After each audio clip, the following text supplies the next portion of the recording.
جب کوئی شخص حج کرتا ہے تو وہ گناہوں سے ایسے پاک ہو جاتا ہے جیسے ابھی ماں کے پیٹ سے جنم لیا ہو۔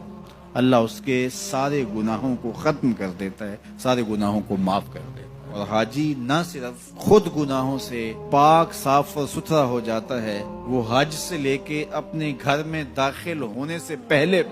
جس کے لیے دعا کرے اللہ وہ دعا بھی قبول فرماتا ہے، وہ مستجاب الدعوات ہوتا ہے۔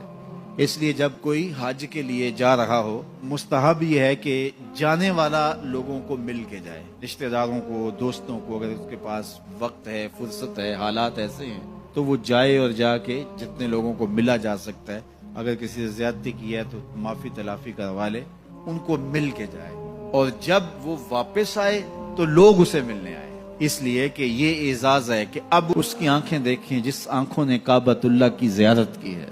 اور وہ بھی اگر اس کو گھر داخل ہونے سے پہلے ملیں تو اس کی دعائیں اس وقت میں رد نہیں ہوتی، تو اس سے دعائیں لی۔